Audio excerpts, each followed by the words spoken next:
All right, hey, this is totally new to me, so y'all got to bear with me. Uh, hey, this is always my favorite week of CR, the testimony and chip night. I've sat down many times. I'm amazed at the courage and faith that these speakers come through the hard times. Well, this ain't that. I'm really just a knucklehead who kept messing up over and over again, despite every opportunity to do right.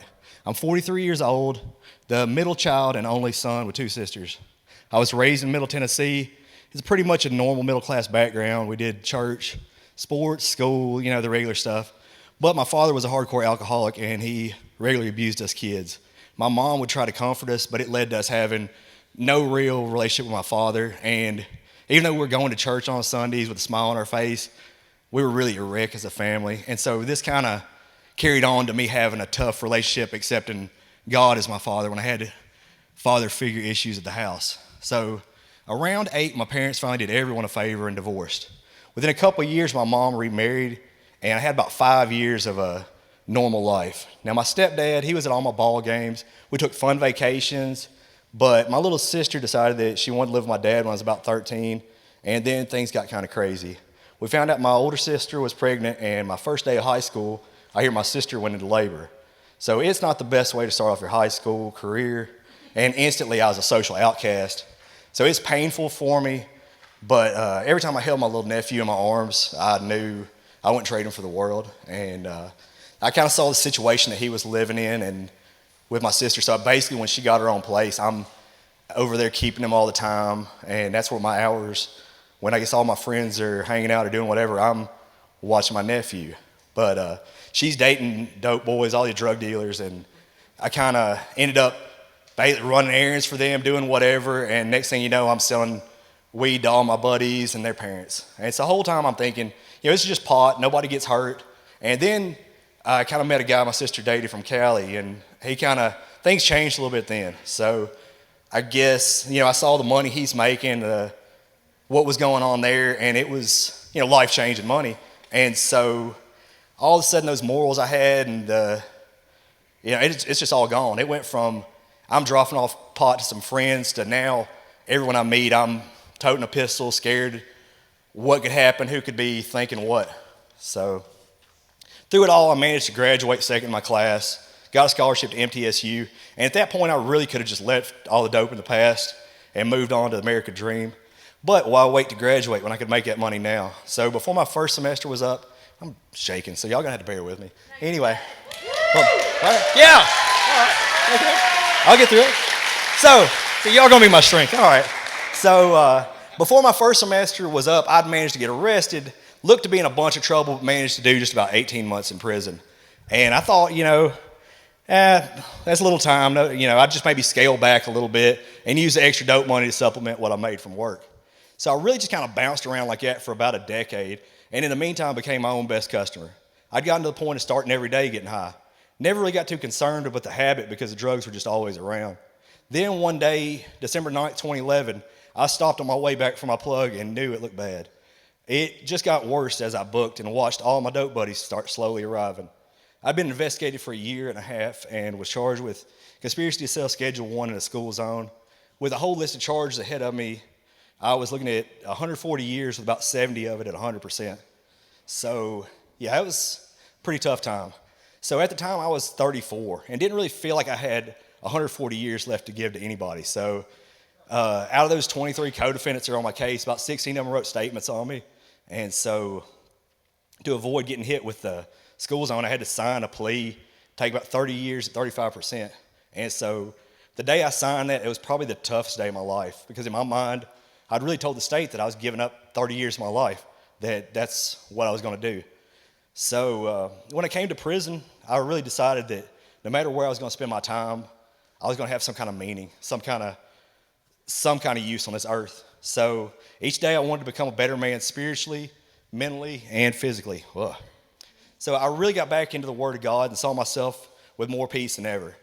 Like when people saw me on the streets, they really thought I had everything, thought I had the world going for me. But I mean, it was every moment just knowing the wrong person come after me could get killed. I mean, I had friends die. It's misery. But like I had so much peace with nothing. And so I really realized at that point that when I didn't have anything but God, I had plenty. That's more than enough. And so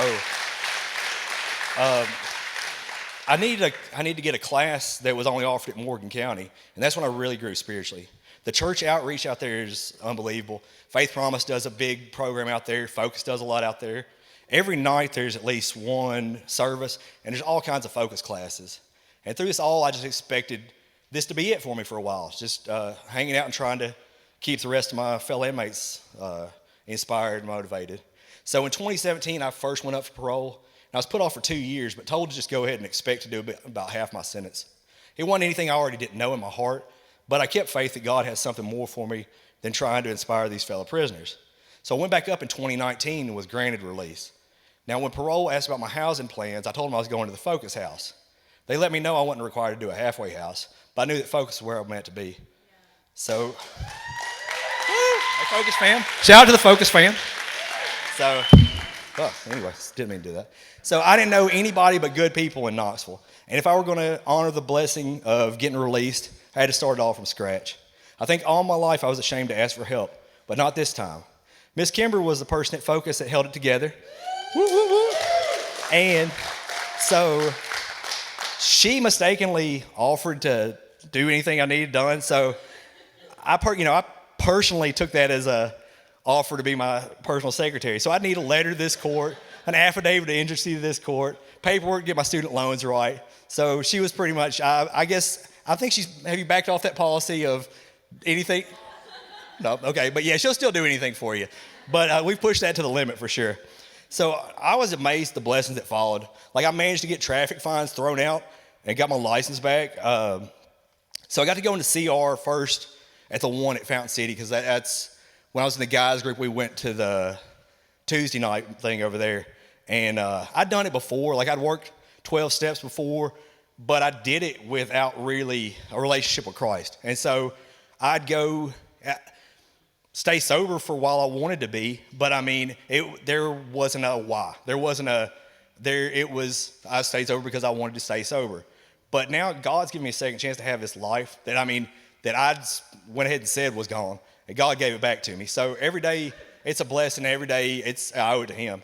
So CR has been an amazing program for me, and it really helps me to stay humble, especially things like this. It's like, where I'm up here shaking like a leaf. Because anyway, so I'd done a little bit of the NA and AA before doing CR, and I made it through the steps and half-heartedly done it. I'd already made up my mind that when I got out, I was going to just stay clean until I saved some money. Eventually, I was going to be doing big deals again, to start using and fall away from my relationship with Christ. So a lot of the people describe CR to me as a program to stay clean with Christian values, and I just don't think so. I think the only way this has worked for me is it's a program about loving Christ and leaning on His strength to keep me sober. So if I'm relying on my own strength, then the chaos is just around the corner.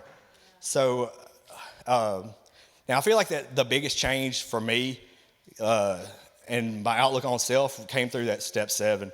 And that's where I asked God to humbly remove all my defects of character. So before doing all my inventories, I'd always told myself I was really a good guy that just happened to be selling some drugs. And then a little look inwards showed me that I was the most wretched of sinners and completely broken.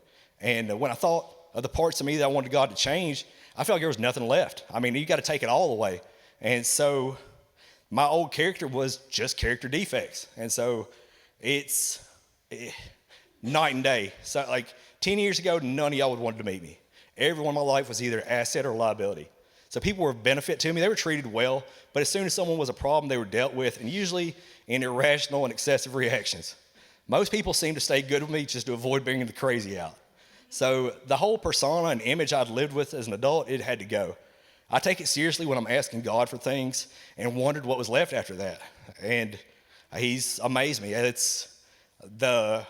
All the life that's in me is newly given from Christ. It's nothing like 10 years ago, because I'd be dead, So I really got to see the person that God made underneath all the callousness that I'd built up for protection in the dope world.